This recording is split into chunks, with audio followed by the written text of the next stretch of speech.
Good afternoon and welcome to The Appeal Live, a co-production of Now This and The Appeal. I'm Alana Sivan. So Virginia has executed more people than any other state, nearly 1,400 people since the 17th century. And between 1800 and 1920, of the nearly 700 people executed by the state of Virginia, 625 were Black.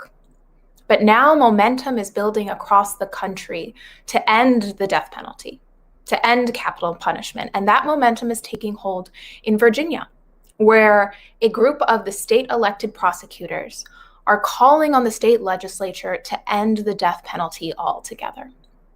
And the good news is that Governor Ralph Northam has signaled his support for ending the death penalty. And the first bills to do just that are now making their way through Virginia's House of Delegates and its Senate. And if it passes and Northam signs the bill into law, Virginia would be the first state from the Confederacy to take this step. And this is important because this is a group of states that together accounts for about 80% of executions today. And so our guest today is City of Portsmouth's Commonwealth's attorney, Stephanie Morales, one of several elected prosecutors who are calling on the legislature to end the death penalty. So Commonwealth's attorney, thank you so much for joining us. It's a pleasure to have you talk to us about where the bills are right now to end the death penalty. Well, today is really interesting because my understanding is there should be some debate today around those death penalty bills to really have discussion about what the bills look like and what they will end up looking like. So there are a couple of different options that I have seen. One that would repeal the death penalty, rename it from capital punishment, change it to aggravated murder. And then there are discussions around, specific instances about what happens if there's the traditional capital murder of a law enforcement officer in different specific circumstances. For me personally, the concern is when we get into the depths of specific situations, then we move away from the harm that has been done to so many people for so long. You pointed out the racial disparities that have taken place with these executions as a result of the capital murder laws.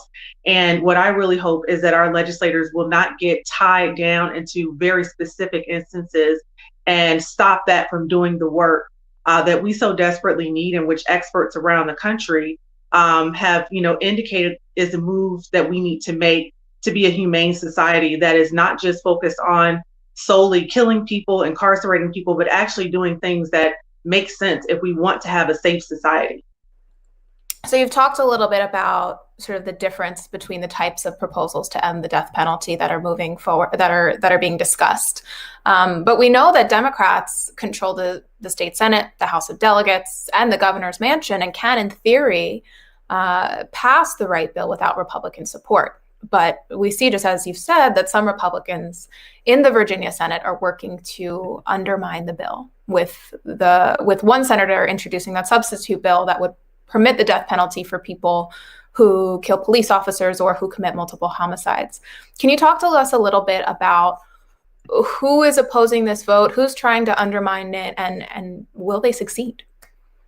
Right. So the amendments that you spoke to, my understanding is that it's Republican Senate Minority Leader Tommy Norman who introduced those substitutes that you pretty much laid out, where the specific scenarios are given to create and carve out these instances where people could still be subject to capital punishment. What we have to do as, not just myself as an elected official, but everybody who is paying attention to this legislative session needs to be holding their elected officials accountable, paying very close attention to what's being done and the reasons that are being given. Because again, if there is no reason, that this will actually keep our community safe, then we have to wonder why it's taking place.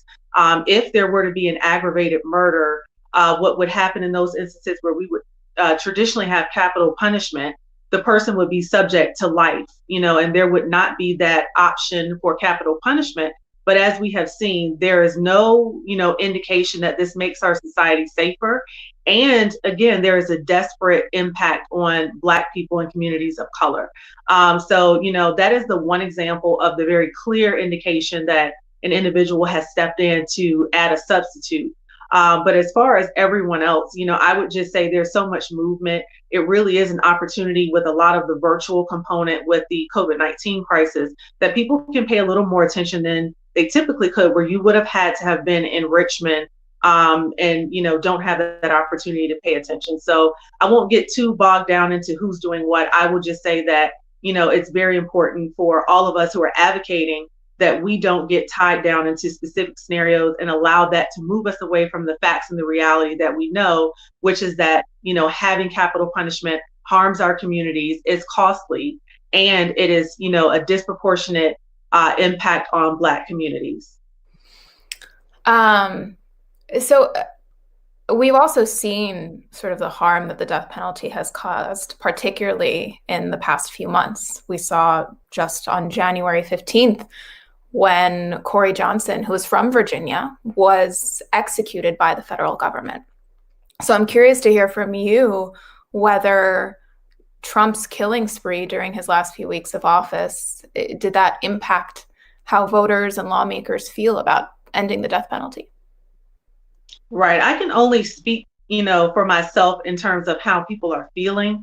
But what I do know is that many people were questioning the timing of it. Obviously, whether or not this was something that was done in a retaliatory manner for a population that rebuked certain behaviors of that administration. But what's very clear is that we know there are serious issues with wrongful convictions. There are serious issues with being able to revisit the reasons behind the capital punishment determinations. We've seen instances where judges, where witnesses, where victims' family members come forward and they say that they don't want the person executed. And who better to listen to than the ones who were there at the time of? We've seen so much of that. And again, the science says that this is not anything that is, ever humane for a person. And then the statistics and the facts say that this is not anything that is making our community safer. And so I think there were many people who were paying attention to what happened under the Trump administration who were very hurt, who felt devastated, who felt hopeless. And there were advocates who were hammering away, trying to, get reprieve for these individuals who were executed at the end of that administration. So while I can't speak for how everyone feels, I can say that I felt devastated, and I know that many of my other colleagues expressed extreme disappointment with seeing that happen at the end of the administration. And it is, all the more reason why, as states, we have to make sure that we do our part to make a change in our laws to prevent this type of injustice and harm from being done going forward. And we should be looking at how we strengthen our laws and our ability to look at those wrongful convictions and make sure that we are not continuing injustices of the past going forward into the future.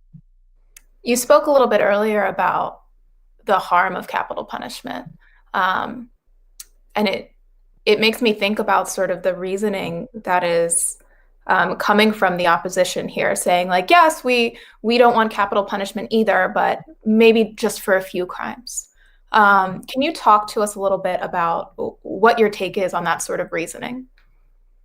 So that sort of reasoning is dangerous. When we set aside classes of individuals like law enforcement and say, if you harm a law enforcement officer, you should be subject to capital punishment. What does that say about the children of our communities? What does that say about the teachers of our communities if they're harmed, or anyone else in our community who, is a part of the fabric of our society? Why would we enhance that type of punishment and again subject a person to grave harm, inhumane behavior as a state, and then do it in a manner that does not safen our communities in any way for this particular class of individuals? It seems like, grasping and holding on to capital punishment by any means necessary. The reality is that many people are moving away from it. As you pointed out, the makeup of the General Assembly and the governor's office is such that this should be able to move through without issue. And so oftentimes what happens is if there is a move from the status quo, individuals will do whatever they can to ensure that the status quo remains the same or to have any semblance of that. And so that's what I see. It seems like, an effort to set aside distinctions, to hold on to whatever we can with that old status quo. And it is just not acceptable, in my opinion. And I certainly hope, that does not succeed. What do you think the chances of of the right bill passing are? I think the chances are high. I'm very hopeful. I think, not only in the Commonwealth of Virginia, but around the nation, there has been this advocacy to move towards doing things that make common sense. We do not have unlimited resources. We have to talk about what we're doing and why. And why are we spending resources to be harmful, to be inhumane, and in a way that does not safeguard our communities? We should be looking at doing things differently, moving away from that status quo, working very hard to try to get it right by people. No one is saying that those who commit grave harm should not be held accountable, but we should be holding people accountable in a humane way and in a way that keeps our community safe and in a way that we can allocate the resources that we have towards education, towards ending food insecurity, towards housing and, equitable opportunities in creating the society that we need in order for our people to thrive. So I am very hopeful that our General Assembly, with the current makeup, will work diligently to get this right for the members of our community who are relying on them, including the Black community, again, who has been disproportionately impacted by the way the law has been set up for so long. And what about other states? Are you seeing other states watching, specifically southern states? Do you see them watching and perhaps being moved by Virginia? So I know that, my understanding is that if Virginia does accomplish this, Virginia would be of the first, as you mentioned, in the, former Confederate states to do this. And so, we all feed off of each other. We all look to each other and see what the other states are doing and, hopefully use the appropriate circumstances as a model. So, I have friends, lots of friends who I work with who are DAs in different states, and we talk to each other frequently. And again, many of us have joined in, amicus briefs and different letters, signing on saying that we want the abolition of the death penalty in our country, in our nation. And so I know this discussion is being had all across the board. And my hope is that Virginia will be a leader. I'm always hopeful that our Commonwealth of Virginia will lead the nation, in any of the things that we have failed to do in the past. And not only show that, okay, we're finally coming around to this, but we want to lead and show that whatever we have not gotten right, we are going to rush to get it right now. And so that to me is very important for anyone who is watching.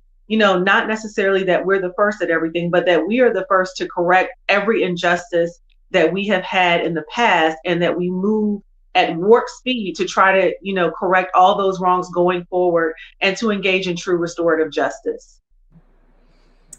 Well, on that note, thank you so much for joining us and for fighting the good fight, and good luck. Thank you. Thank you for having me. Wow. So lawmakers in Virginia are contemplating what was once unimaginable. A state that has killed more people than any other state in that group of states is now on the verge of abolishing the death penalty altogether.